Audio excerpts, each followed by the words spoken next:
Hello everyone. हम लोग आज बात करेंगे 2022 के पीवाईक्यू सॉल्यूशन के बारे में। ये पीवाईक्यू सॉल्यूशन जो है हमारा introduction to civil engineering subject का होगा, जो कि एक क्या है, बीयू थर्ड सेमेस्टर का पेपर है। ठीक, तो हम लोग बीयू थर्ड सेमेस्टर 2022 आईसीई का क्वेश्चन पेपर सॉल्व करेंगे। पहला क्वेश्चन क्या कहता है, पहला क्वेश्चन आपका ऑब्जेक्टिव होता है 10 क्वेश्चन में से क्यों 7 बनाना होता है, हम 10 का 10 सॉल्व करेंगे। ठीक है, पहला क्वेश्चन क्या कहता है, ultimate strength of cement is influenced mostly bye. Ultimate strength, देखिए सीमेंट के केस में आपको कई तरह का स्ट्रेंथ कहेगा, अर्ली स्ट्रेंथ कहेगा, अल्टीमेट स्ट्रेंथ कहेगा। तो दोनों में अंतर है, अर्ली स्ट्रेंथ किसी और के वजह से होता है और अल्टीमेट स्ट्रेंथ किसी और कंपाउंड की वजह से होता है। तो आपको यह पूछ रहा है कि अल्टीमेट स्ट्रेंथ किस कंपाउंड की वजह से होता है, तो मेरे हिसाब से जो बेस्ट पॉसिबल आंसर है वो ऑप्शन 2 है। ठीक है, हमारा अल्टीमेट स्ट्रेंथ C2S की वजह से होता है। उसके बाद अगला क्वेश्चन क्या कहता है, granite is a form of which rock. इसमें से कौन सा रॉक का फॉर्म है ग्रेनाइट, तो मेरे हिसाब से कौन सा हो जाएगा, इग्नियस रॉक का फॉर्म है ग्रेनाइट। ऑप्शन पहला सही हो जाएगा। देखिए एक और बात बताते हैं, अगर आपको लग रहा है कि हमारा जो भी ऑब्जेक्टिव है उसका आंसर कुछ और है, तो आप मेरे तक अपना बात पहुंचाइए। अगर आपका आंसर जो है वैलिड प्रूफ के साथ रिलायबल रहा, तो हम अपना आंसर जरूर चेंज करेंगे। आप हमको अपना आंसर कमेंट सेक्शन के थ्रू या अदर सोर्स से बता सकते हैं, लेकिन आप मेरे तक बात पहुंचाइए। ठीक है, हमको जहां तक लगता है वो मेरे हिसाब से सारा आंसर सही है। आगे बढ़ते हैं हम लोग। अगला क्वेश्चन क्या कहता है, wind load is calculated as per. Wind load किसके अनुसार किया जाता है, आई एस मतलब क्या हो गया, इंडियन स्टैंडर्ड 875, ये हमारा नाम है और उसका पार्ट बटा हुआ है। तो IS 875 का कौन सा पार्ट के अनुसार हम लोग विंड लोड कैलकुलेट करते हैं, ये हम लोग करते हैं IS 875 पार्ट 3 के अनुसार। ठीक, उसके बाद हम हमारा ये कहता है HVAC का स्टैंड बताइए। स्टैंड फॉर मतलब इसका फुल फॉर्म आपको बताना है। ठीक है, H का मतलब होता है हीटिंग, V का मतलब होता है वेंटिलेशन और AC का मतलब होता है एयर कंडीशनिंग, यानी कि पहला ऑप्शन सही हो जाएगा। HVAC का मतलब क्या हो गया, हीटिंग, वेंटिलेशन और एयर कंडीशनिंग।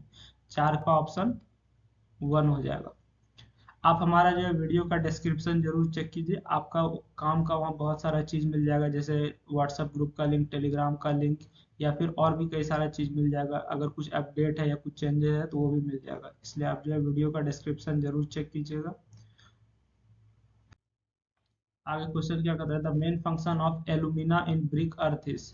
ब्रिक अर्थ कहने का मतलब क्या हो गया, ब्रिक मतलब ईटा, अर्थ मतलब होता है मिट्टी, मिट्टी को भी अर्थ कहा जाता है। यानी कि ईटा बनाने वाला जो ईटा बनाने वाला जो मिट्टी है उसमें एलुमिना का क्या फंक्शन है। हमारा जो है ईटा बनाने वाला जो मिट्टी है उसमें कई तरह का चीज पाया जाता है, अगर उसमें एल्यूमिना पाया जाता है तो वो क्या देता है, तो वो हमको प्लास्टिसिटी देता है, to impart plasticity to make the brick durable. Plasticity देता है कि ब्रिक को ड्यूरेबल मतलब ज्यादा दिन तक टिके वैसा बनाता है, या फिर श्रिंकेज सिकुड़ने नहीं देता है, ब्रिक को इम्परमिएबल बनाता है। तो ये क्या देता है, ब्रिक को प्लास्टिसिटी देता है। प्लास्टिसिटी करने का मतलब हम लोग उसको किसी भी शेप में बदल सकते हैं या ढाल सकते हैं। तो पहला आंसर सही हो जाएगा। ये क्वेश्चन क्या करता है, 6 number, traffic sign indicating speed limit categorized in. हमारा जो है ट्रैफिक साइन है जो कि क्या बता रहा है, स्पीड लिमिट बता रहा है, वो किस कैटेगरी का साइन है। हमारा देखिए ट्रैफिक साइन कई तरह का होता है regulatory sign, warning sign, informatory sign, prohibition sign. तो किस कैटेगरी का ये है, कौन स्पीड लिमिट हमारा किस कैटेगरी में आता है, बात समझ में आ रही है। तो स्पीड लिमिट हमारा जो है रेगुलेटरी साइन है, स्पीड लिमिट क्या है हमारा, रेगुलेटरी साइन है। 7 नंबर क्या कहता है, bar chart is suitable for. Bar chart किसके लिए सुटेबल है, माइनर वर्क मतलब छोटा मोटा काम, मेजर वर्क थोड़ा बड़ा काम, लार्ज प्रोजेक्ट मतलब बहुत बड़ा काम, या फिर सारा के लिए। तो इसमें हमारा आंसर हो जाएगा बार चार्ट किसके लिए सुटेबल है, माइनर वर्क के लिए सुटेबल है। 8वां नंबर क्वेश्चन क्या कहता है, यानी कि H नंबर हो जाएगा, plywood is made by bonding together thin layers of wood in such a way that the angle between gains of any layer to grains of layer is. ठीक है, तो यहाँ पे हमारा एंगल पूछ रहा है प्लाईवुड के केस में, तो इसमें हमारा जो है चार ऑप्शन है, 0 डिग्री, 30 डिग्री, 45 डिग्री, 90 डिग्री। तो सबसे बेस्ट आंसर मुझे लगता है वो क्या हो जाएगा, 90 डिग्री हो जाएगा, ऑप्शन 4। 9 नंबर क्वेश्चन, यानी कि I नंबर क्वेश्चन का, preventive professional ethics focus on. Preventive professional ethics, ठीक है, प्रिवेंटिव मतलब ही क्या हो गया, बचाव वाला। प्रोफेशनल इथिक्स हमारा किस पे फोकस करता है, तो preventing accident, what should not to do, positive ethics, aspiration of engineer. Preventive professional ethics हमारा किस पे फोकस करता है, प्रिवेंटिंग एक्सीडेंट, मतलब दुर्घटना नहीं होने देता, पहला ऑप्शन सही हो जाएगा। आगे क्या कहता है, the scale on which 3 dimension can be measured is known as, ऐसा स्केल होता है जिसमें कि आप 3 डायमेंशन नाप सकते हैं। तो ये तो आप इंजीनियरिंग ड्राइंग से ही पढ़ते आ रहे हैं, इसका आंसर क्या हो जाएगा, डायगोनल स्केल हो जाएगा, इसमें हम लोग 3 डायमेंशन नाप सकते हैं। क्या आंसर हो जाएगा, 3 नंबर आंसर हो जाएगा। चलिए यहाँ पे हमारा ऑब्जेक्टिव समाप्त होता है। ठीक है, आप ये पीडीएफ जो है हमारे टेलीग्राम चैनल से डाउनलोड कर सकते हैं, और एक बार फिर से कहेंगे वीडियो का डिस्क्रिप्शन जरूर पढ़िएगा। पहला क्वेश्चन लॉन्ग का क्या कहता है, what is civil engineering, civil engineering क्या है, explain the different branches of civil engineering. ये क्वेश्चन आपका जो है क्या इंपॉर्टेंट, मतलब ये आपका रिपीट कर सकता है। क्वेश्चन क्या कहता है, what is civil engineering, civil engineering क्या है, और डिफरेंट ब्रांचेस बताइए सिविल इंजीनियरिंग का। तो देखिए सिविल इंजीनियरिंग क्या है, एक तरह का प्रोफेशनल डिसिप्लिन है जो किससे डील करता है, डिजाइन, कंस्ट्रक्शन और maintenance of physical and naturally built environment. मतलब हमारा जो है जो भी इन्वायरमेंट हमने बनाया है उसका डिजाइन, कंस्ट्रक्शन और मेंटेनेंस का काम कौन करता है, सिविल इंजीनियरिंग के तहत आता है। बात समझ में आ रही है। अब ये चीज जो भी हमारा होगा या तो फिजिकल होगा या तो नेचुरली होगा। ठीक, सिविल इंजीनियरिंग में क्या आता है, डिजाइन होता है, कंस्ट्रक्शन होता है और मेंटेनेंस होता है, किस चीज का, जो भी हमारा नेचुरल इन्वायरमेंट में बना बनाया चीज है या जो हमने बनाया है उस चीज का डिजाइन, कंस्ट्रक्शन और मेंटेनेंस होता है। इसमें हमारा क्या आता है, इंफ्रास्ट्रक्चर, इंफ्रास्ट्रक्चर जैसे कि रोड हो गया, ब्रिज हो गया, canal, dam, airport, sewerage system, pipeline, railway, ये सारा चीज इसके अंदर आता है। यानी कि अगर कोई मोटा मोटी बात कहे तो सिविल इंजीनियरिंग में हम लोग क्या करते हैं, डिजाइन करते हैं, कंस्ट्रक्शन करते हैं और मेंटेनेंस करते हैं। किस चीज का, रोड का, ब्रिज का, ठीक है, कैनाल का, डैम का, इस बिल्डिंग का वगैरह वगैरह का हम लोग ये सब का कंस्ट्रक्शन, डिजाइन और मेंटेनेंस का काम देखते हैं। यही है सिविल इंजीनियरिंग। अब सिविल इंजीनियरिंग हमारा जो है कई ब्रांच में बटा हुआ है। बात समझ गए, सिविल इंजीनियरिंग हमारा जो है कई ब्रांच में बटा हुआ है। जैसे आप देखिएगा इंजीनियरिंग हमारा कई सारा स्ट्रीम में बटा हुआ है, mechanical engineering, computer science engineering, civil engineering, ठीक है, इलेक्ट्रिकल इंजीनियरिंग। उसी तरीके से हमारा सिविल इंजीनियरिंग जो है कई सारा स्ट्रीम में या ब्रांच में बटा हुआ। पहला हमारा स्ट्रक्चरल इंजीनियरिंग, स्ट्रक्चरल इंजीनियरिंग में हम लोग क्या करते हैं, हम लोग जो है लोड वगैरह के बारे में यानी कि स्ट्रक्चर के बारे में स्टडी करते हैं या उसका एनालिसिस करते हैं। क्या करते हैं हम लोग, स्ट्रक्चर का डिजाइन पे एनालिसिस या स्टडी करते हैं। ठीक है, किसके अंदर, स्ट्रक्चरल इंजीनियरिंग तरह। स्ट्रक्चर इंजीनियरिंग में क्या क्या चीज हमारा आ जाता है, जैसे कि हम लोग अगर बिल्डिंग का स्ट्रक्चर डिजाइन करें या उसका एनालिसिस करें या फिर ब्रिज के बारे में पढ़े या टनल के बारे में पढ़े, वो सब आ गया। ठीक है, तो स्ट्रक्चर इंजीनियरिंग में हम लोग मेनली किस पे फोकस करते हैं, डिजाइन और एनालिसिस के बारे में पे फोकस करते हैं, किस चीज का, किसी भी स्ट्रक्चर का। ठीक है, ताकि वो क्या कर सके, लोड को रेसिस्ट कर सके, मतलब उस पर जो भी वजन लग रहा है उसको हम लोग कैलकुलेट करके देख सकते हैं कि नहीं उतना झेल पाएगा कि नहीं पाएगा। अगला हमारा है जियो टेक्निकल इंजीनियरिंग, सिविल का एक ब्रांच है ये भी। जियो टेक्निकल इंजीनियरिंग में हम लोग क्या करते हैं, अर्थ मटेरियल का बिहेवियर पढ़ते हैं। अर्थ मटेरियल कहने का मतलब हो गया मिट्टी का बिहेवियर पढ़ते हैं। ठीक है, और सॉइल और रॉक मैकेनिक्स का क्या जो है योगदान है किसमें, कंस्ट्रक्शन में, उसके बारे में पढ़ते हैं। हम लोग जो है जियो टेक्निकल इंजीनियरिंग में हम लोग क्या करते हैं, मिट्टी के बारे में पढ़ाई करते हैं। सबसे पहला बात किसके बारे में पढ़ते हैं, अर्थ मटेरियल यानी मिट्टी के बारे में पढ़ाई करते हैं। और देखते हैं कि हमारा जो है सॉइल मैकेनिक्स और रॉक मैकेनिक्स का जो है कंस्ट्रक्शन यानी कोई भी निर्माणाधीन कार्य में क्या योगदान है। अगला हमारा क्या है, इन्वायरमेंटल इंजीनियरिंग। इन्वायरमेंटल इंजीनियरिंग करने का मतलब इन्वायरमेंट यानी कि पर्यावरण। तो पर्यावरण में हमारा क्या हो सकता है, हवा प्रदूषण, नॉइज पॉल्यूशन, ठीक है, वाटर ट्रीटमेंट, ये सारा चीज इसमें आता है। तो इन्वायरमेंटल इंजीनियरिंग में हम लोग क्या करते हैं, सस्टेनेबल सिस्टम या टेक्नोलॉजी तैयार करते हैं ताकि हम लोग अपना इन्वायरमेंट को इम्प्रूव कर सकें, ताकि हम लोग क्या कर सकें, इन्वायरमेंट को इम्प्रूव कर सकें। बात समझ में आ रही है। तो इन्वायरमेंटल इंजीनियरिंग में हम लोग इन्वायरमेंट को इम्प्रूव करने का काम करते हैं। अब ये कैसे करेंगे, या तो वाटर ट्रीटमेंट करेंगे, वेस्ट वाटर ट्रीटमेंट करेंगे, वेस्ट को मैनेजमेंट करेंगे, एयर पॉल्यूशन कंट्रोल करेंगे। इस तरीके से इसमें आ जाएगा किसमें, इन्वायरमेंटल इंजीनियरिंग में। उसके बाद अगला हमारा जो है सिविल इंजीनियरिंग का ब्रांच हुआ है ट्रांसपोर्टेशन इंजीनियरिंग। ट्रांसपोर्टेशन इंजीनियरिंग में हम लोग देखेंगे कि किसी भी इंसान को या सामान को एक जगह से दूसरे जगह कैसे ले जा सकते हैं। ठीक है, उसी चीज का हम लोग क्या करेंगे, डिजाइन करेंगे, ऑपरेट करेंगे और मेंटेनेंस करेंगे। इसमें हमारा क्या क्या चीज आ जाएगा, रोड का डिजाइन, हाईवे का डिजाइन, रेलवे का डिजाइन, एयरपोर्ट का डिजाइन वगैरह वगैरह आएगा। यानी कि ट्रांसपोर्टेशन इंजीनियरिंग में क्या करेंगे, किसी भी सामान को या इंसान को एक जगह से दूसरे जगह ले जाने के लिए जो भी हमारा डिजाइन या कंस्ट्रक्शन का काम है, सब किसमें आएगा, ट्रांसपोर्टेशन में आएगा। लास्ट हमारा, लास्ट नहीं मतलब एक ब्रांच ये भी है, इसके अलावा कई सारा भी ब्रांच है सिविल का, बहुत सारा है। ठीक है, यहाँ पे हम लोग कोई भी 5 ही देख रहे हैं कि ज्यादा लंबा चौड़ा लिखने से कोई फायदा है नहीं। वाटर रिसोर्स, वाटर रिसोर्स कहने का मतलब क्या हो गया, इसमें हम लोग जो है किसके बारे में पढ़ेंगे, डैम के बारे में, कैनाल के बारे में, water treatment, irrigation, hydraulic structure, ये सब चीज के बारे में पढ़ते हैं। मतलब हमारा जो है पानी कैसे पहुंचेगा खेतों में या इंसान तक, वो सारा चीज किस में आता है, वाटर रिसोर्स इंजीनियरिंग में आता है। बात समझ में आ रही है, तो वो सारा चीज में देखते हैं। तो सिविल का हमारा मोटा मोटी कितना ब्रांच हो गया यहाँ पे, सिविल का हमने आपको 5 ब्रांच बताया है। कौन कौन सा, एक structure engineering, geotech, environment, transportation, water resource. Structure में हम लोग बिल्डिंग या पुल पे लगने वाला लोड का बात करेंगे, जियोटेक्निकल में मिट्टी का बात करेंगे, इन्वायरमेंट मतलब इन्वायरमेंट को इम्प्रूव करने के लिए एयर वाटर पॉल्यूशन वगैरह या वेस्ट मैनेजमेंट का बात करेंगे। ट्रांसपोर्टेशन में रोड, हाईवे, रेलवे ये सब बनाने का काम करेंगे। वाटर रिसोर्स में हम लोग डैम, कैनाल या फिर हाइड्रोलिक स्ट्रक्चर जो भी है वहाँ उस चीज के बारे में डील करते हैं। तो ये क्वेश्चन आपका इंपॉर्टेंट है। सिविल इंजीनियरिंग क्या है, इसका कोई भी ब्रांच ब्रांच का नाम लिखिए। अगला क्वेश्चन क्या कहते हैं, बहुत मजेदार क्वेश्चन है, discuss the entrepreneur possibilities in civil engineering. Entrepreneur possibility का मतलब क्या है, जैसे कि मान के चलिए अगर आप सिविल इंजीनियरिंग बन करके, ठीक है, उसके बाद अपना जो है कुछ नया आइडिया के साथ बिजनेस करना चाहते हैं। ठीक है, कुछ नया आइडिया के साथ अपना सिविल में बिजनेस करना चाहते हैं, तो आपके पास क्या क्या ऑप्शन है वही बताने के लिए कर रहा है ये क्वेश्चन।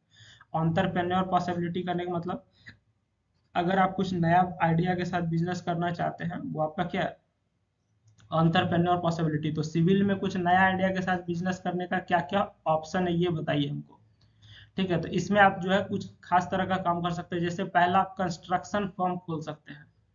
ठीक है, जो कि हमारा जो है क्या करेगा, रेसिडेंशियल, कॉमर्शियल और इंडस्ट्रियल प्रोजेक्ट तैयार करेगा। मतलब किसी इंसान को अगर घर बनवाना है, ठीक है, अपना घर बनवाना है, या फिर किसी को अपना फैक्ट्री लगवाना है, उसके लिए बिल्डिंग वगैरह बनाना है, तो वो सब आप निर्माण का कार्य करेंगे। ये पहला ऑप्शन हो गया, यानी कि आप कंस्ट्रक्शन फर्म खोल सकते हैं, निर्माण करने का कार्य आप करेंगे। उसके बाद आप क्या है, कंसल्टेंसी सर्विसेज खोल सकते हैं। ठीक है, अगर किसी को जो है घर वगैरह बनाना या कुछ भी काम करवाना है, तो आप उसको एक्सपर्ट एडवाइस देने का काम कर सकते हैं। पहला काम क्या है कि आप उसका निर्माण का काम करेंगे, यानी कंस्ट्रक्शन फर्म खोलेंगे। दूसरा, आप कंसल्टेंसी का काम करेंगे, यानी कि अच्छा से अच्छा सलाह देने का काम करेंगे। ठीक है, तीसरा क्या है, सस्टेनेबल सॉल्यूशंस। सस्टेनेबल सॉल्यूशन करने का मतलब जो है, आप इको फ्रेंडली मटेरियल तैयार करेंगे और उसको इस्तेमाल करके कुछ इन्वायरमेंट के प्रति कुछ नया चीज देंगे, जिससे इन्वायरमेंट का बचाव हो सकता है। जैसे कि इको फ्रेंडली मटेरियल बनाएंगे, ग्रीन बिल्डिंग बनाएंगे, रिन्यूएबल एनर्जी पे प्रोजेक्ट काम करेंगे। तो ये सब कुछ नया कीजिएगा, तो इस पे क्या होता है, लोग और गवर्नमेंट ज्यादा अट्रैक्ट करता है। तो ये भी एक अच्छा ऑप्शन है। ठीक है, चौथा काम आप क्या कर सकते हैं, रियल इस्टेट डेवलपमेंट। ठीक है, आप जो है क्या कर सकते हैं, रियल इस्टेट प्रॉपर्टीज डेवलप कर सकते हैं। ठीक, जिसमें कि आपका रेसिडेंशियल कॉम्प्लेक्स, कॉमर्शियल बिल्डिंग, ठीक है, या फिर मिक्स्ड यूज डेवलपमेंट आ सकता है। तो आप रियल इस्टेट डेवलपमेंट का काम भी शुरू कर सकते हैं। उसके बाद स्मार्ट इंफ्रास्ट्रक्चर आप बना सकते हैं। स्मार्ट इंफ्रास्ट्रक्चर करने का मतलब क्या हो गया, हम लोग कुछ कुछ नया नया तरह का चीज बना सकते हैं। जैसे कि हमारा क्या है, इंटेलिजेंट ट्रांसपोर्टेशन सिस्टम। ठीक ना, इंटेलिजेंट ट्रांसपोर्टेशन सिस्टम हम लोग तैयार कर सकते हैं। इंटेलिजेंट ट्रांसपोर्टेशन सिस्टम क्या है, इसके बारे में आपको हम डिटेल में बताएंगे, लेकिन आगे बताएंगे। ठीक, या फिर आप स्मार्ट सिटीज तैयार कर सकते हैं, या फिर आप ऑटोमेशन ला सकते हैं, किसमें, कंस्ट्रक्शन प्रोसेस में। तो ये सारा हमारा क्या हो गया, कि हमारा सिविल इंजीनियरिंग में क्या क्या एंटरप्रेन्योर पॉसिबिलिटीज है, वो सब इसमें आ गया। अगला क्वेश्चन क्या है, list 5 ancient monuments and 5 modern monuments. मतलब 5 वो पौराणिक अनोखा चीज जो भी बना हुआ है, और 5 वो वर्तमान का सिविल इंजीनियरिंग के तहत उसको आपको बताना है। तो सबसे पहला जो अनोखा चीज बना हुआ है किसमें, पुराने जमाने का, वो क्या है, ग्रेट पिरामिड, जिसको हम लोग गीजा का या फिर इजिप्ट का पिरामिड कहते हैं। ठीक, ये जो है एक तरह का एक्स्ट्रा ऑर्डिनरी इंजीनियरिंग और कंस्ट्रक्शन टेक्निक से बना हुआ बहुत ही अद्भुत चीज है। कौन सा, ग्रेट पिरामिड। इसका आपको हम फोटो दिखाएंगे आगे चल के। ठीक है, दूसरा हमारा क्या है, आपको ये 5-6 एग्जाम्पल हमेशा याद रखना पड़ेगा। दूसरा हमारा क्या, कोलोजियम रोम और इटली में ये पाया जाता है, ठीक है। और तीसरा हमारा क्या है, ग्रेट वॉल ऑफ चाइना, ये तो आप बचपन से पढ़ते आ रहे हैं। तो ये जो वॉल हमारा बिल्ड किया गया, ये ग्रेट वॉल ऑफ चाइना जो बिल्ड किया, ये किसके लिए जाना जाता है, अपने लेंथ के लिए जाना जाता है, और इसके कंस्ट्रक्शन में जो कॉम्प्लेक्सिटी है उसके बारे में जाना जाता है। अगला हमारा क्या है, माचू पिचू पेरू में पाया जाता है, ठीक है। माचू पिचू जो है ये कहाँ है, पेरू में है। तो ये हमारा एक एंशियंट इनकान सिटी है, जो कि कहाँ पे है, एक पहाड़ के आसपास में हमारा जो बसा हुआ एक शहर है, उसके बारे में इसमें दिखाया गया। स्टोन हेंज यूनाइटेड किंगडम में ये पाया जाता है, एक प्री हिस्टोरिक मॉन्यूमेंट है, जो कि हमारा किस पे बना हुआ है, स्टोन से बना हुआ है, ठीक। ये हमारा जो है मिस्टीरियस और कंस्ट्रक्शन टेक्निक के लिए जाना जाता है। आइए इसका एक फोटो आपको दिखाते हैं हम लोग, जो हमारा एंशियंट मॉन्यूमेंट है इसका फोटो दिखाते हैं। ये आपका हो गया क्या, ये आपका हो गया ग्रेट वॉल ऑफ चाइना, ये जीजा का इजिप्ट हो गया, ये पेरू मिचू हो गया, ठीक है। ये क्या है, इजिप्ट का पिरामिड हो गया, ठीक। ये हमारा क्या है, ग्रेट वॉल ऑफ चाइना हो गया। अगला हमारा क्या, मॉडर्न मार्वल्स बताना है। तो वर्तमान समय में सिविल में वैसा वैसा जो भी अचंभित चीज है वो सब बताना है। सबसे पहला बुर्ज खलीफा, आप लोग हर कोई नाम सुने होंगे। बुर्ज खलीफा क्या है, टॉलेस्ट बिल्डिंग है, सबसे लंबा बिल्डिंग है वर्ल्ड का, ठीक है। इसका इम्प्रेसिव हाइट और मॉडर्न आर्किटेक्चरल डिजाइन के लिए इसको जाना जाता है। किस लिए जाना जाता है, इम्प्रेसिव हाइट और मॉडर्न आर्किटेक्चर के लिए इसको जाना जाता है। उसके बाद गोल्डन गेट ब्रिज, ये कहाँ पाया जाता है, यूएसए में पाया जाता है। एक तरह का सस्पेंशन ब्रिज है हमारा, ब्रिज कई तरह यानी पुल जो है कई तरह का होता है, ठीक है। ये एक तरह का सस्पेंशन ब्रिज है, इसका फोटो आपको दिखाएंगे, इसको हम लोग क्या कहते हैं, गोल्डन गेट ब्रिज कहते हैं। उसके बाद चैनल टनल है, ये जो कि यूके फ्रांस के बीच पाया जाता है। ये हमारा अंडर वाटर रेल टनल है, जो कि किसको कनेक्ट करता है, यूके और फ्रांस को कनेक्ट करता है। उसके बाद three gorgeous dam China, three George dam जो है ये चाइना में पाया जाता है, जो कि वर्ल्ड का largest hydro electric power station है, ठीक है, जो कि भारी मात्रा में एनर्जी प्रोड्यूस करता है। उसके बाद एक और वर्तमान समय में सिविल में अचंभित करने वाला चीज है, वो है सिडनी ओपेरा हाउस, जो कि ऑस्ट्रेलिया में पाया गया है। वह इसका जो है आर्किटेक्चर के लिए बहुत अच्छा जाना जाता है, ठीक ना। इसमें जो है डिजाइन बहुत अच्छा किया गया और एकॉस्टिक्स भी बहुत अच्छा डिजाइन किया गया। आइए सबका फोटो दिखाते हैं आपको। ये आपका क्या हो गया, सिडनी ओपेरा हाउस ऑस्ट्रेलिया में पाया जाता है। ये आपका ब्रिज हो गया, सस्पेंशन ब्रिज, जो यूएसए में पाया जाता है। ये आपका क्या है, बुर्ज खलीफा हो गया, ठीक है। आपका ये जो है सबसे लंबा बिल्डिंग है, बात समझ में आ रही है। तो ये हमारा क्या, वर्तमान समय में कुछ सिविल का अचंभित करने वाला चीज सब है, यानी कि मॉडर्न मार्वल्स है। अगला हमारा क्या कहता है, discuss the importance of contracts management. Contracts management का इंपॉर्टेंट बताइए, कॉन्ट्रैक्ट क्या होता है पहले ये बताइए। कॉन्ट्रैक्ट क्या होता है, जैसे कि मान के चलिए आ, किसी आदमी को, रमेश नाम का कोई आदमी है, इसको क्या करना है, एक घर बनवाना है,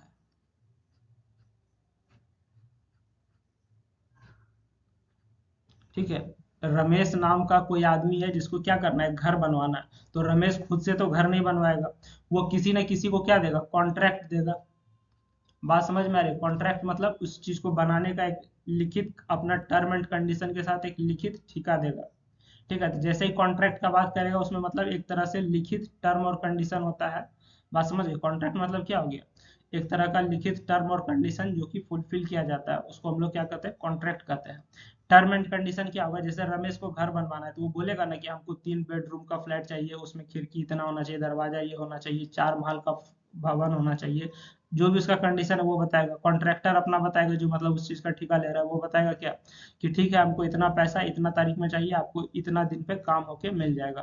तो इसी चीज का एक लिखित कागज बनता है, जिसको हम लोग क्या कहते हैं, कॉन्ट्रैक्ट कहते हैं, जिसमें कि अपना अपना क्या होता है, टर्म्स और कंडीशंस होता है। और कॉन्ट्रैक्ट मैनेजमेंट क्या हो गया, इसी चीज को फॉलो हो रहा है कि नहीं सही तरीके से, किसी के साथ गलत हो रहा है कि नहीं हो रहा है, उसी चीज को देखा जाता है, किसमें, कॉन्ट्रैक्ट मैनेजमेंट में देखा जाता है, कि हमारा जो भी कॉन्ट्रैक्ट में टर्म एंड कंडीशन था ये चीज फॉलो हो रहा है कि नहीं हो रहा है, क्लाइंट के साथ तो गलत नहीं हो रहा है, कॉन्ट्रैक्टर के साथ तो गलत नहीं हो रहा है। तो वो सब चीज का देख रेख या मॉनिटरिंग जो आता है वो किस में आता है, कॉन्ट्रैक्ट मैनेजमेंट में आता है।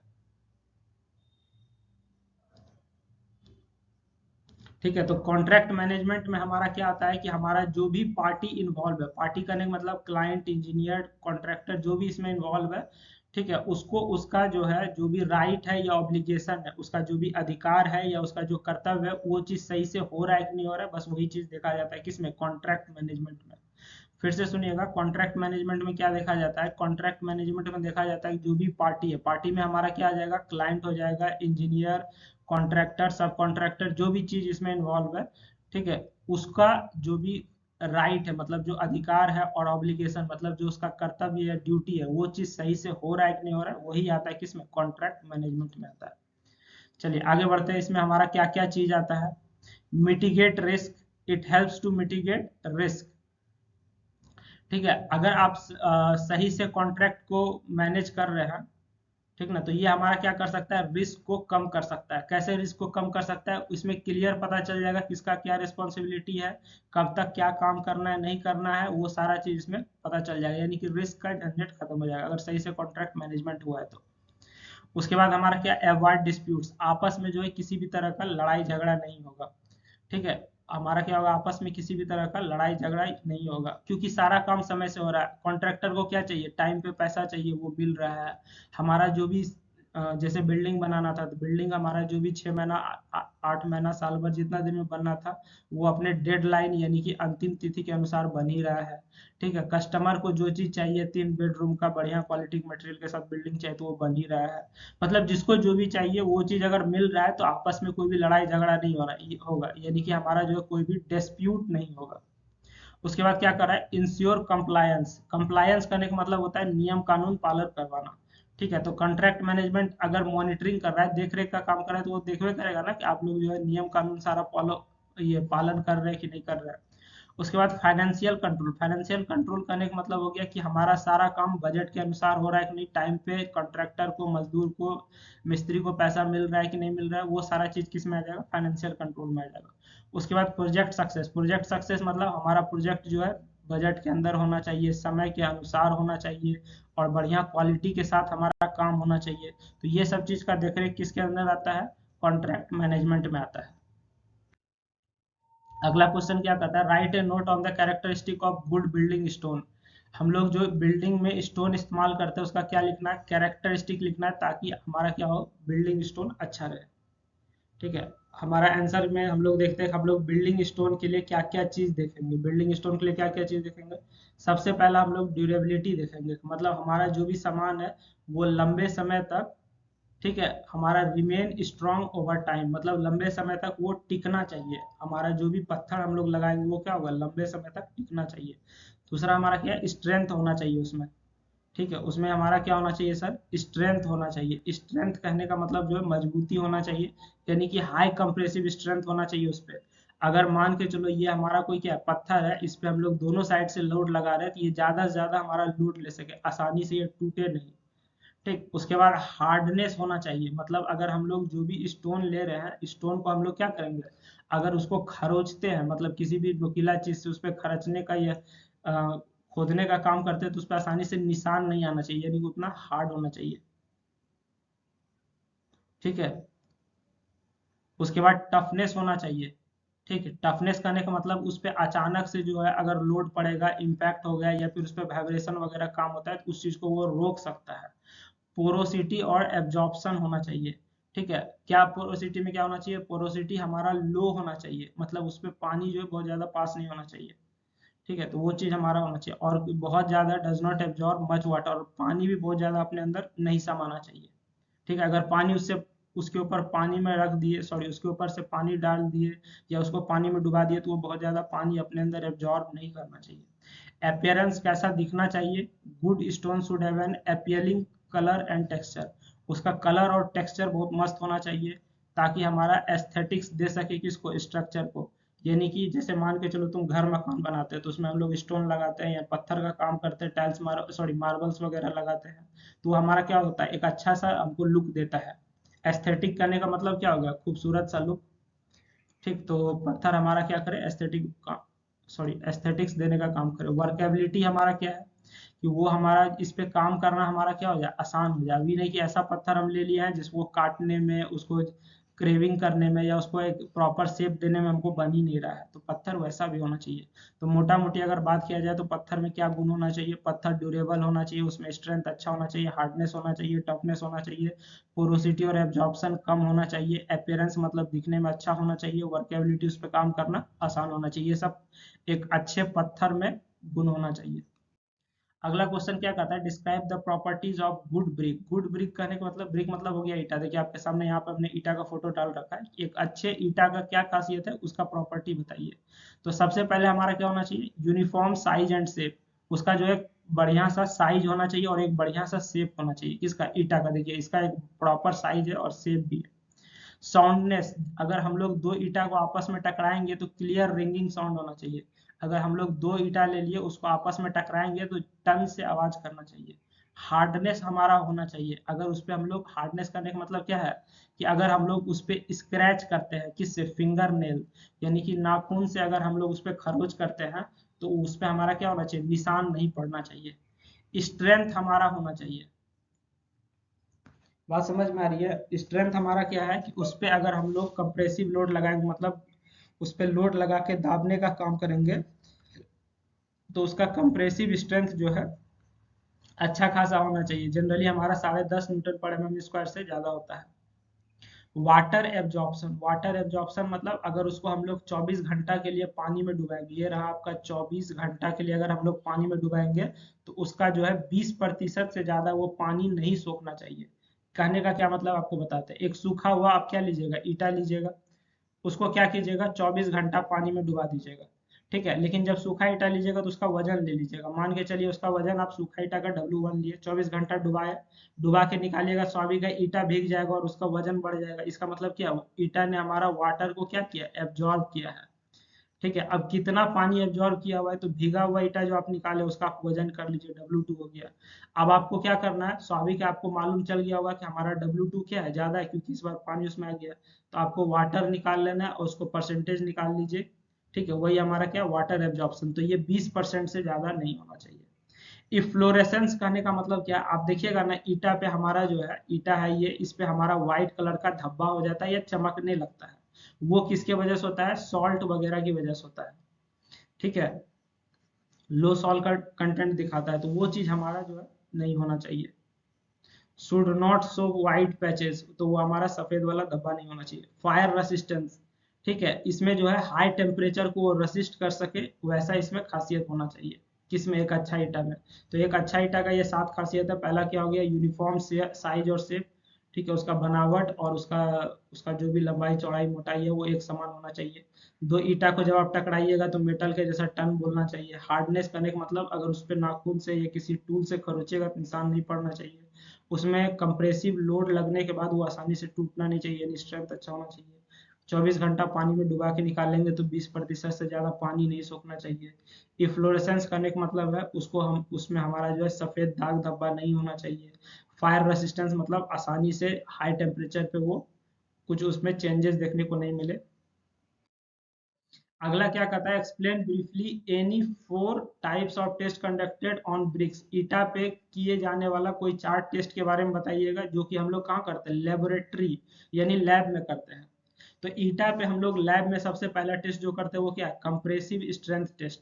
कंप्रेसिव स्ट्रेंथ टेस्ट में हम लोग क्या करते हैं? ईटा पे फोर्स लगाते हैं और देखते हैं कि ईटा हमारा कंप्रेस होता है तो कितना लोड तक झेल सकता है, ठीक है। यानी कहने का मतलब क्या है कि अगर ये हमारा क्या है? ईटा है, ठीक ना, इसके ऊपर से और नीचे से हम लोग जो है इसको पकड़ के दाबते हैं और देखते हैं कि ये कितना लोड अपने में लेके समा सकता है। वही हमारा क्या? Compressive strength test. Water absorption test अभी तुरंत आपको बताया। इसमें हम लोग क्या करते हैं कि 24 घंटा के लिए ईटा को क्या करते हैं? पानी में डाल देते हैं, ठीक है। पानी में 24 घंटा डालने के बाद हम लोग क्या करते हैं? उसको बाहर निकालते हैं और उसके बाद उसका वजन ले लेते हैं। तो सूखा ईटा का जो वजन था वो कम होगा, गीला ईटा का वजन क्या होगा? ज्यादा होगा। तो हमको देखना है कि कितना ज्यादा हो रहा है। 20% से ज्यादा ज्यादा हो गया मतलब वो ईटा जो है क्वालिटी अच्छा नहीं है। उसके बाद हम लोग क्या करते हैं? इफ्लोरेसेंस टेस्ट करते हैं।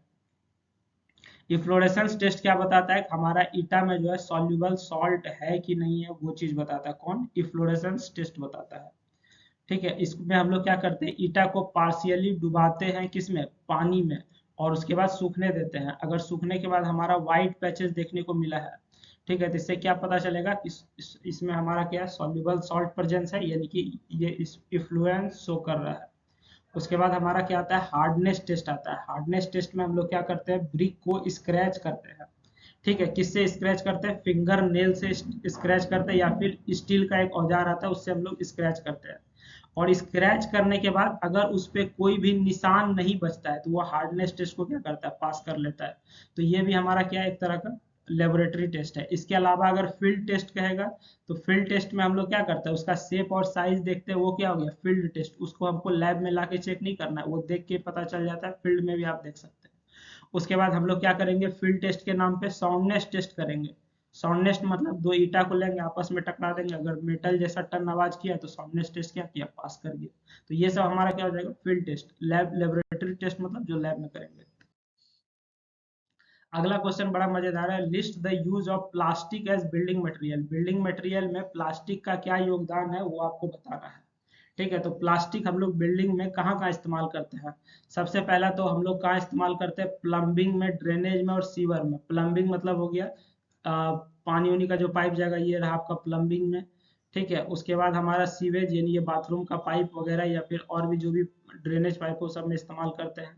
ठीक, तो पहला तो ये हो गया प्लास्टिक का इस्तेमाल। दूसरा क्या, flooring and roofing seats.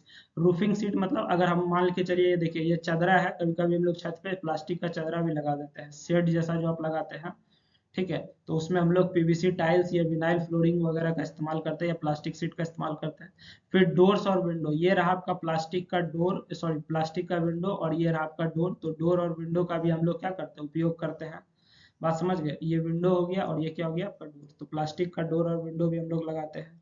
Insulation का काम करता है। ठीक है, उसके बाद और क्या काम करता है, डेकोरेटिव आइटम का भी ये काम करता है। कौन, जैसे कि हम लोग सीलिंग में टाइल्स वगैरह लगाते हैं, तो ये सब का काम करता है कौन, बिल्डिंग में पेट प्लास्टिक का ये सब हमारा क्या काम है। आगे बढ़ते हैं। अगला क्वेश्चन क्या कहता है, distinguish between paints and varnish. Paint और वर्निश के बीच में आपको अंतर बताना है। ठीक है, तो यहाँ पे हमने फोटो डाल रखा है, ये हमारा क्या वर्निश है। यहाँ पे देखिए छोटा सा लिखा हुआ भी वर्निश, पेंट का डब्बा, ये वर्निश, सॉरी इस डब्बा के ऊपर वर्निश लिखा हुआ भी है। तो वर्निश हमारा क्या होता है, जैसे कि हम लोग वर्निश जनरली लकड़ी पे ही लगाते हैं। तो जैसे कि देखो यहाँ पे तुम फिगर में लकड़ी देख रहा होगा, इसके ऊपर जब वर्निश दे रहे हैं तो ये हमारा जो लकड़ी जैसा है उसी कलर का दिखा है, बस थोड़ा सा चमक आ गया है और ये लकड़ी का लाइफ बढ़ गया है। ठीक है, अब लकड़ी ज्यादा दिन तक टिकेगा और ये नेचुरल चमक देता है, कौन, वर्निश। तो वर्निश एक जो है आपका ट्रांसपेरेंट लिक्विड है, जो कि हमारा क्या करता है, इस पे एक खास तरह का चमक देता है। अब पेंट तो आप जानते ही है। ठीक है, तो सबसे पहले हम लोग देखते हैं पेंट क्या होता है। तो used for colouring and protecting surface. Paint का इस्तेमाल हम लोग किसी भी सरफेस को या सतह को कलर करने में या फिर प्रोटेक्ट करने के लिए इस्तेमाल करते हैं। पेंट्स में हमारा जो है पिगमेंटेड कोटिंग होता है, जो कि हमको एक ओपेक फिनिश देता है। ओपेक फिनिश मतलब एक पार से दूसरे साइड हम लोग नहीं देख सकते। ये हमारा जो है कई तरह के कलर में पेंट अवेलेबल होता है। ठीक ना, उसके बाद एक होता है वर्निश। वर्निश क्या, एक तरह का ट्रांसपेरेंट या ट्रांसलूसेंट कोटिंग है। ट्रांसपेरेंट करने का मतलब अगर वर्निश लग गया तो आर पार दिख सकता है। जैसे यहाँ पे लकड़ी पे वर्निश आपका लग गया है, तो लकड़ी का जो ओरिजिनल कलर और उसका ग्रेन सब वगैरह है वो सब हमको देखिए अच्छे से दिख रहा है। तो वर्निश से हम लोग आर पार देख सकते हैं। लेकिन अगर आप पेंट कर दीजिएगा तो अंदर क्या वो पता नहीं चलेगा, वर्निश लगा दीजिएगा तो अंदर क्या वो बढ़िया से दिख जाता है। बात समझ में आ रही है। Enhancing the natural appearance of material beneath, मतलब जो भी मटेरियल है उसके नीचे का वो जो भी खूबसूरती है उस चीज को बताता है कौन, varnish. These are typically used on wood to provide a glossy finish. ये जो है हमको क्या देता है, एक खास तरह का चमक देता है, कौन, वर्निश। तो आइए इसका अंतर देखते हैं। वर्निश का पर्पस क्या है, used for a transparent top coat and protection.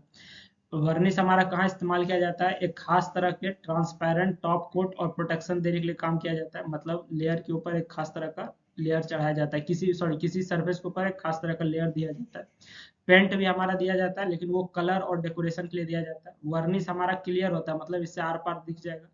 Paint coloured होता है, इससे आर पार नहीं दिखेगा। ट्रांसपेरेंसी की बात किया जाए तो वर्निश हमारा ट्रांसपेरेंट होता है, पेंट हमारा क्या होता है, ओपेक या ट्रांसलूसेंट होता है।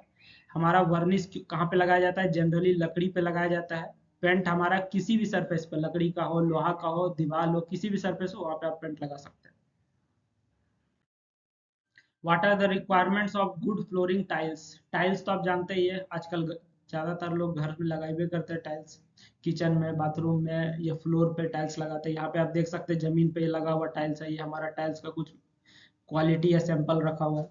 तो कह रहा है कि हमारा जो है गुड फ्लोरिंग टाइल्स, फ्लोर पे लगाने वाला अच्छा टाइल्स का कुछ खासियत बताइए। जैसे पहला क्या होना चाहिए, टाइल्स में ड्यूरेबिलिटी होना चाहिए। मतलब हमारा जो है अगर उस पर बहुत ज़्यादा आदमी चले उले तो टाइल्स हमारा टूटना नहीं चाहिए, लॉन्ग लास्टिंग होना चाहिए। ड्यूरेबिलिटी करने का मतलब क्या है, ये चीज़ हमारा इतना मजबूत होना चाहिए कि लंबे समय तक चले। बात समझ गए। उसके बाद हमारा क्या है, स्लिप रेसिस्टेंस। इसमें हमारा क्या होना चाहिए, स्लिप रेसिस्टेंस, मतलब फिसलना नहीं चाहिए।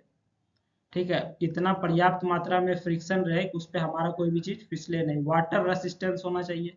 ठीक है,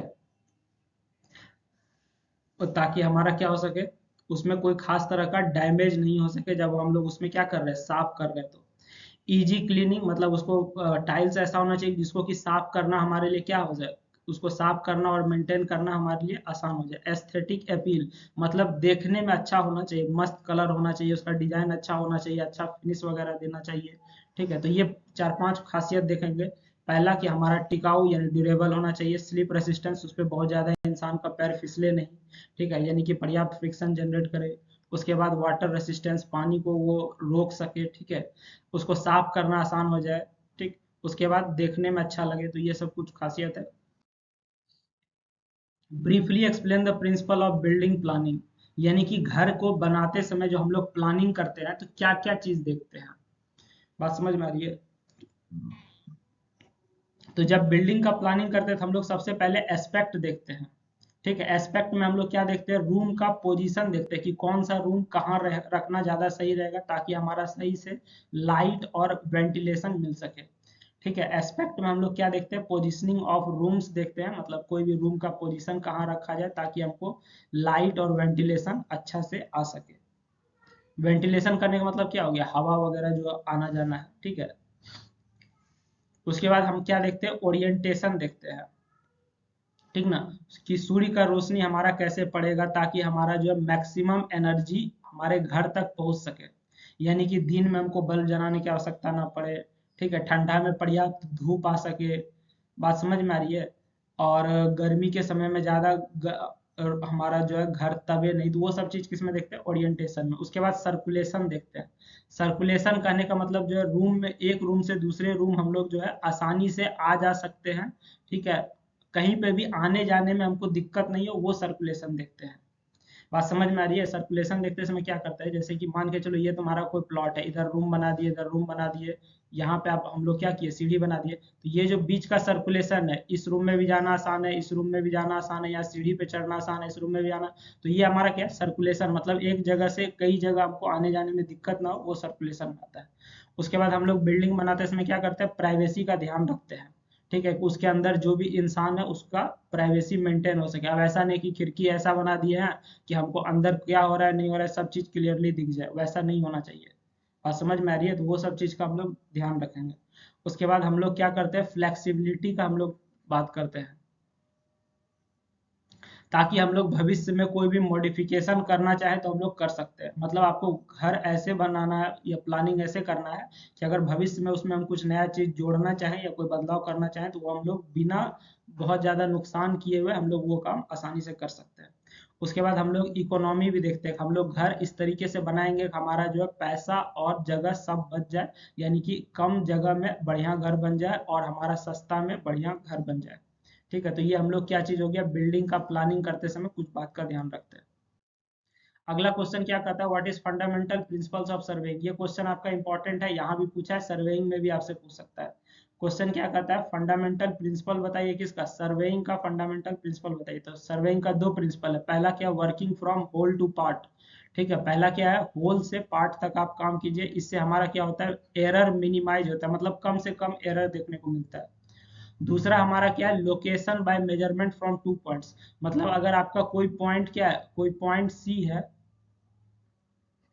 कोई पॉइंट सी है, पॉइंट सी को आप लोकेट कर सकते हैं कैसे, दो पॉइंट से आप क्या कर सकते हैं, लेंथ नाप करके कर सकते हैं या फिर एंगल नाप करके आप कर सकते हैं।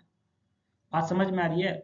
आप कोई भी पॉइंट सी या कोई तीसरे पॉइंट का आप मेजरमेंट या उसका लोकेशन कैसे कर सकते हैं, या तो आप उसका लंबाई नाप करके कर सकते हैं, या तो लेंथ के थ्रू कर सकते हैं, या तो किसके थ्रू कर सकते हैं, एंगल के थ्रू कर सकते हैं। जैसे मान के चलो पहला केस, यहाँ पे आपको पॉइंट सी लोकेट करना है, तो आप क्या कीजिएगा, दो पॉइंट ए और बी दिया हुआ है, आपको सी का लोकेशन बताना है, तो आप ए से सी का डिस्टेंस नाप लीजिए, बी से सी का डिस्टेंस नाप लीजिए और पॉइंट सी प्लॉट कर दीजिए। ठीक, या फिर हम लोग क्या करिए, यहाँ पे हम लोग जो है परपेंडिकुलर ऑफसेट लेके कर लिए, या फिर हम लोग जो है एंगल नाप लिए और ये लेंथ ले लिए। जैसे ए और बी हमारा पॉइंट दिया हुआ है, हमको सी लोकेट करना है, तो बी से सी के बीच बनने वाला एंगल से हम लोग एंगल नाप लिए और बी से सी का लंबाई नाप लिए, तो ये हम लोकेट कर लिए।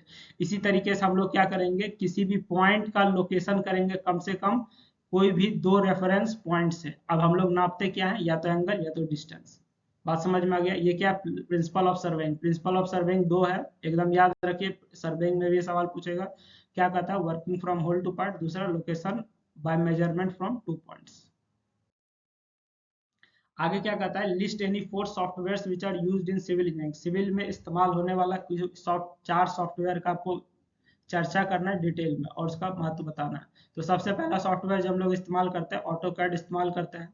ये हमारा बहुत ज़्यादा यूज होने वाला सॉफ्टवेयर है, जो कि 2D 3D डिजाइन बनाता है। ठीक ना। ऑटो कैड जो है हमारा कोई भी इंजीनियरिंग ड्राइंग या मॉडल बनाने के लिए बहुत इंपॉर्टेंट माना जाता है। उसके बाद अगला सॉफ्टवेयर जो है वो क्या है, स्टैड प्रो है। ठीक है, इसमें हम लोग क्या करते हैं, स्ट्रक्चरल एनालिसिस और डिजाइन करते हैं, मतलब लोड वगैरह का डिजाइन बनाते हैं इसमें, कि हमारा जो भी बिल्डिंग बनेगा वो कितना लोड लेगा नहीं लेगा, वो सब किस में हम लोग करते हैं, स्टैड प्रो में करते हैं। ऑटो कैड में क्या करते हैं, सिर्फ सिंपल डिजाइन बनाते हैं कि हमारा बिल्डिंग 2D में कैसा दिखेगा, 3D में कैसा दिखेगा, सिर्फ वही करते हैं। इसमें हम लोग स्टैड प्रो में क्या करते हैं, लोड का एनालिसिस करते हैं और डिजाइन करते हैं। उसके बाद हमारा आता है रेविट आता है। रेविट हमारा क्या है, बीआईएम सॉफ्टवेयर है। बीआईएम सॉफ्टवेयर करने का मतलब बिल्डिंग इंफॉर्मेशन मॉडलिंग, आपको बिल्डिंग से रिलेटेड जो भी चीज का जानकारी लेना है, क्या हो रहा है नहीं हो रहा है, वो किस में आप कर सकते हैं, रेविट में कर सकते हैं। ठीक है, जिसमें का आपको एक ही समय में डिजाइन, डॉक्यूमेंटेशन, एनालिसिस वगैरह जो भी करना बिल्डिंग से रिलेटेड सारा काम हो जाएगा।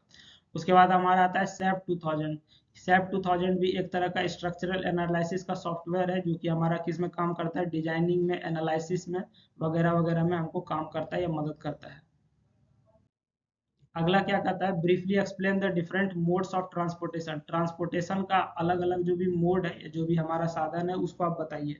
तो सबसे पहले हमारा क्या हो गया, रोड ट्रांसपोर्ट। रोड ट्रांसपोर्ट मतलब जो कि हमारा जमीन पे चलने वाला गाड़ी वगैरह है, उसको हम लोग क्या कहते हैं, रोड ट्रांसपोर्ट कहते हैं। इस पे हम लोग इंसान को या सामान को, पीपल मतलब हो गया इंसान, गुड मतलब हो गया सामान, गाड़ी के माध्यम से रोड पे हम लोग एक जगह से दूसरे जगह लाते ले जाते हैं। उसके बाद हमारा क्या है, रेल ट्रांसपोर्ट। रेल मतलब होता है पटरी। तो अगर गाड़ी हमारा जो है पटरी पे चलता है, उसको क्या कहेंगे, रेलवे कहते हैं, सॉरी ये ट्रेन कहते हैं उसको हम लोग। बात समझ में आ रहा है, रेल ट्रांसपोर्ट में हम लोग क्या करते हैं, सामान को या इंसान को एक जगह से दूसरे जगह ट्रेन के माध्यम से पटरी पे चलाते हुए ले जाते हैं। एयर ट्रांसपोर्ट मतलब हवा के माध्यम से हम लोग जाते हैं। ठीक है, एयर ट्रांसपोर्ट आपका सबसे महंगा होता है। वाटर ट्रांसपोर्ट आपका क्या होता है, सबसे सस्ता होता है। इसमें हम लोग जनरली बड़ा बड़ा सामान जो है, बड़ा बड़ा कंटेनर में सामान लाद करके दूसरे देश से इधर उधर ले जाते हैं। उसके बाद हमारा एक आता है पाइपलाइन ट्रांसपोर्ट। पाइपलाइन ट्रांसपोर्ट में हम लोग क्या करते हैं, तेल हो गया, ठीक है, नेचुरल गैस हो गया, दूध वगैरह हो गया, ये सब का सप्लाई एक जगह से दूसरे जगह हम लोग करते हैं, किसके थ्रू, पाइप्स के थ्रू।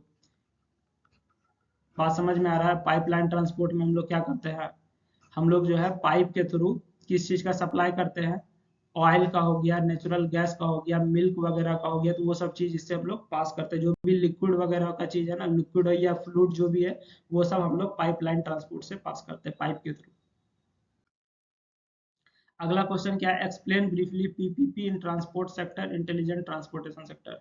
देखिए ये जो शब्द है पीपीपी, पीपीपी का मतलब क्या हो गया, इसका मतलब हो गया पब्लिक प्राइवेट पार्टनरशिप। ये क्या हो गया, पब्लिक प्राइवेट पार्टनरशिप। मतलब हमारा जो भी सरकारी निर्माण का कार्य होगा, उसमें प्राइवेट सेक्टर अपना पैसा लगाएगा और प्रॉफिट कमाएगा। ठीक है, यानी कि पब्लिक का भी रहेगा और प्राइवेट का भी इसमें योगदान रहेगा। पब्लिक मतलब सरकारी काम हो गया, प्राइवेट मतलब प्राइवेट कंपनी उसमें जो है घुस के अपना जो है पैसा लगाएगा, उसको मैनेज करेगा और अपना प्रॉफिट कमा सकता है। इससे हमारा क्या होगा, हमारा जो भी सरकारी काम हो रहा है उसमें हमको सरकार को अलग से पैसा लगाना नहीं पड़ता है। बात समझ में आ रही है? तो पीपीपी हमारा जो है ट्रांसपोर्ट सेक्टर में, पीपीपी का मतलब क्या हो गया, पब्लिक प्राइवेट पार्टनरशिप।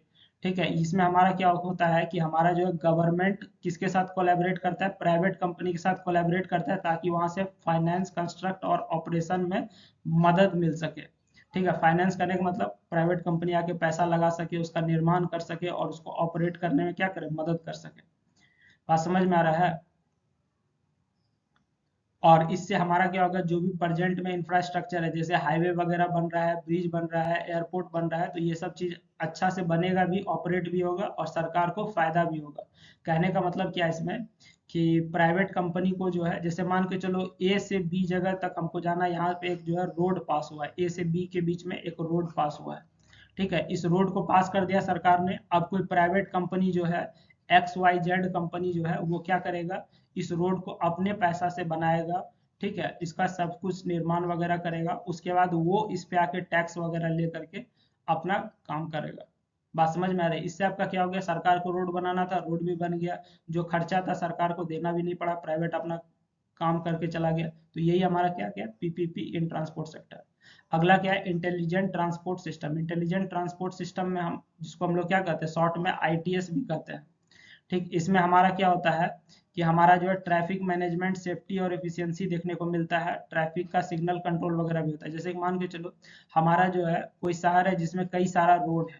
ठीक है, हमको कोई भी रोड पे क्या घटना हुआ नहीं हुआ, या फिर कितना भीड़ है, कितना जाम है, वो आसानी से बैठे बैठे पता चल जाएगा।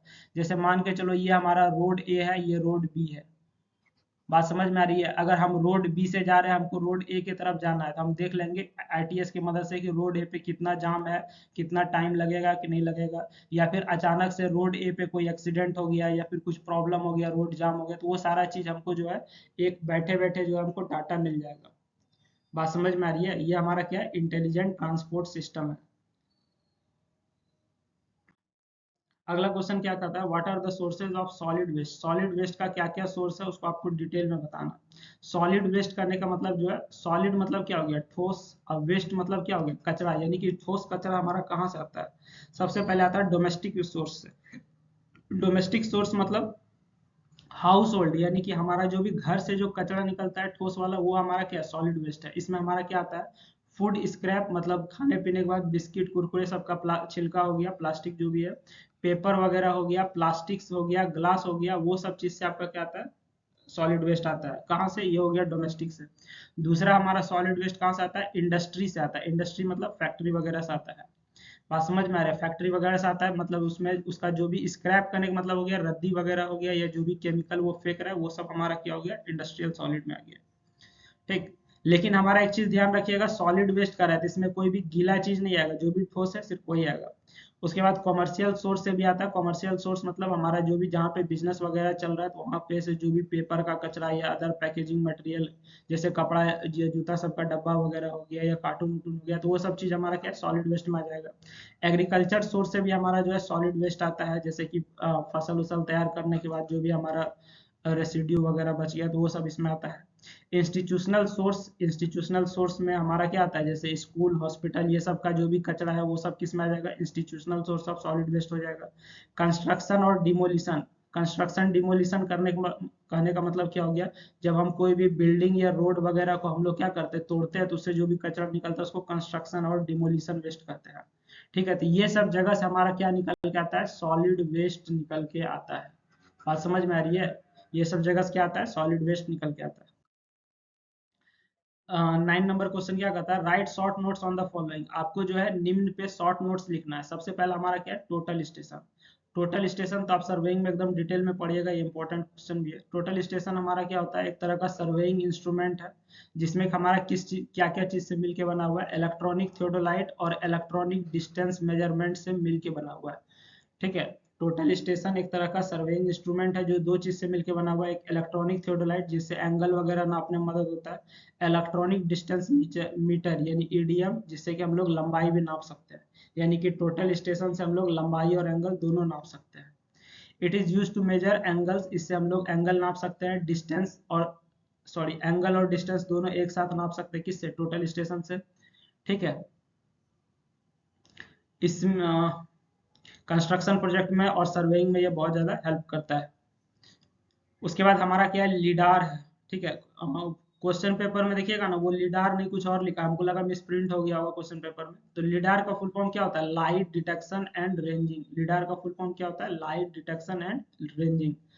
ठीक, ये ऑब्जेक्टिव में आपसे इसका फुल फॉर्म पूछ सकता है, जैसे कैसे आपसे ऑब्जेक्टिव में हैवक का फुल फॉर्म पूछा था। ठीक है, उसी तरह से लीडार का आपसे फुल फॉर्म पूछ सकता है। तो ये एक तरह का रिमोट सेंसिंग टेक्नोलॉजी है। रिमोट सेंसिंग टेक्नोलॉजी आप कहाँ पढ़िएगा, सर्वेइंग में पढ़िएगा। ठीक है, तो ये लिडार की एक तरह का रिमोट सेंसिंग टेक्नोलॉजी है, जिससे हम लोग डिस्टेंस नापते हैं किसी भी ऐसे जगह पे जहाँ पे हम लोग सही से जा नहीं सकते हैं। लिडार हमारा टोपोग्राफिक मैपिंग में इस्तेमाल होता है, फॉरेस्ट्री में इस्तेमाल होता है, या ऑटोनोमस व्हीकल वगैरह में इस्तेमाल किया जाता है। उसके बाद हमारा अगला क्या है, जीपीएस। तो जीपीएस का फुल फॉर्म क्या होता है, ग्लोबल पोजिशनिंग सिस्टम। जीपीएस का फुल फॉर्म क्या होता है, ग्लोबल पोजिशनिंग सिस्टम। एक और चीज होता है जीआईएस, ज्योग्राफिक इंफॉर्मेशन सिस्टम। तो दोनों में कंफ्यूज नहीं हो जाएगा, दोनों अलग अलग चीज है, जीपीएस अलग है, जीआईएस अलग है, दोनों फुल फॉर्म देख के जाइएगा। जीपीएस हमारा क्या एक तरह का सैटेलाइट बेस्ड नेविगेशन सिस्टम है, जो कि हमारा किसी भी चीज का एग्जैक्ट लोकेशन या इंफॉर्मेशन देता है धरती के ऊपर कहीं पे भी। यानी कि जीपीएस की मदद से हम लोग क्या करते हैं, किसी का भी लोकेशन हम लोग या फिर उसके बारे में जानकारी इकट्ठा कर सकते हैं अगर वो धरती पे है तो।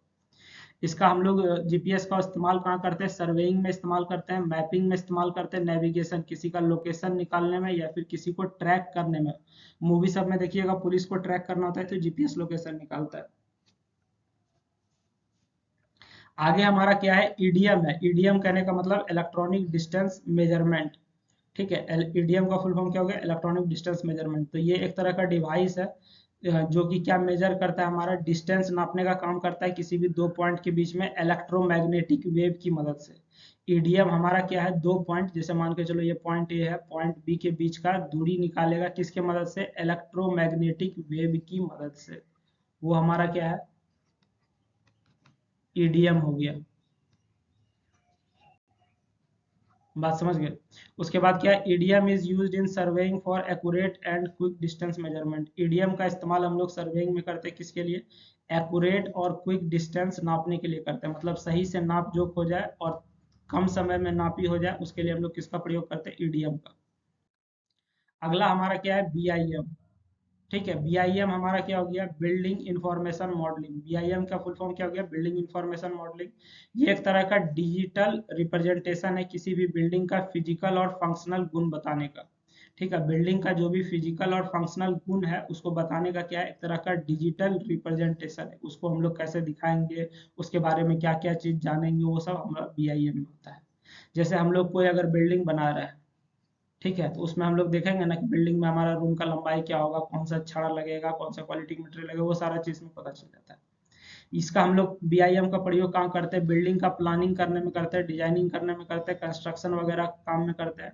ठीक है, वो सब चीज होगी। उसके बाद हमारा क्या है, एचएससी सिस्टम। एचएससी मतलब क्या हो गया, हेल्थ सेफ्टी और एनवायरनमेंट। मतलब हम लोग अगर कोई भी निर्माण का काम कर रहे हैं तो उसके अंदर काम के समय में हमको ये भी देखना है कि मजदूर सबका क्या हो, स्वास्थ्य पे असर नहीं पड़े। ठीक ना, उसके बाद हमारा जो है सुरक्षा भी रहे और इन्वायरमेंट यानी पर्यावरण को नुकसान नहीं हो। आपको क्या करना है कि मिनिमाइज इन्वायरमेंट इम्पैक्ट, मतलब पर्यावरण को बहुत ज़्यादा नुकसान नहीं हो। हमारा जो भी वर्कर है, काम करने वाला वर्कर, जो उसका सेफ्टी हो। जैसे कि मान के चलो बहुत टॉल बिल्डिंग है और ऊपर जो है 10वें माले पे वो क्या कर रहा है, 10th फ्लोर पे काम कर रहा है, अगर वो गलती से नीचे गिर गया तो उसका क्या होगा, शरीर का हड्डी पसली टूट के बराबर हो जाएगा। तो उसको सेफ्टी देना पड़ेगा, बेल्ट लगा के काम करे, प्रॉपर सेफ्टी वगैरह रहे। ठीक है, तो वो सारा चीज का आपको क्या करना है, ध्यान रखना है। बात समझ गए। तो ये हमारा किस में आता है, एचएससी में। मतलब आपको हेल्थ का और सेफ्टी वगैरह का ध्यान रखना है। हेल्थ का ध्यान क्या रखना है, अगर मान के चलो कंस्ट्रक्शन का काम हो रहा है, बहुत ज्यादा हमारा क्या हो रहा है, धूल उड़ रहा है। बात समझ में आ रहा है, बहुत ज्यादा हमारा जो है हवा में धूल उड़ रहा है, तो उस समय हम लोग क्या करेंगे, मास्क वगैरह पहन ले। ठीक ना, तो वो सब चीज का, या मुंह ढक ले, तो उससे हमारा क्या होगा, उसका हेल्थ पे भी असर नहीं पड़ेगा। समझ गए। तो एचएससी सिस्टम हमारा किस में मदद करता है, ये हमको एक्सीडेंट नहीं होने देता है, उसके बाद किसी भी इंसान का जीवन का रिस्क कम कर देता है, मतलब उसको किसी भी तरह का खतरा मंडराने नहीं देता है। तो ये सब चीज हम लोग किस में लाते हैं, कंस्ट्रक्शन प्रोजेक्ट में लाया जाता है। तो ये तो हमारा हो गया कि सारा क्वेश्चन का डिस्कशन हो गया। अब आगे क्या है कि आप हमारा जो है वीडियो का डिस्क्रिप्शन एक बार हम कहेंगे फिर से कि आप वीडियो का डिस्क्रिप्शन जरूर चेक कीजिए। ठीक है, जो भी आंसर बताया गया है उसका आप पीडीएफ हमारे टेलीग्राम से लीजिए, उसको 2-3 बार पढ़ लीजिए, समझ लीजिए, ठीक है। अगर आप ऐसे ही सही से पढ़े तो सारा आंसर आपको समझ में आ जाएगा, अगर नहीं पढ़े तब तो भैया दिक्कत है, ठीक है। आपको कम समय में मेहनत करना पड़ेगा, लेकिन हो जाएगा, टेंशन नहीं लीजिए, आसान चीज़ है। बात समझ गए? आपको कोई भी डाउट होगा, कोई भी तरह का दिक्कत आ रहा है या फिर कुछ आपको लग रहा है गलत बताया गया है, तो आप हमको कमेंट सेक्शन में या अदर सोर्स से बता सकते हैं। आपको वीडियो अच्छा लग रहा है तो ज़्यादा से ज़्यादा लोगों तक शेयर कीजिए, ठीक है। आज के लिए इतना ही, हम लोग मिलेंगे नेक्स्ट सेशन में। Thank you everyone.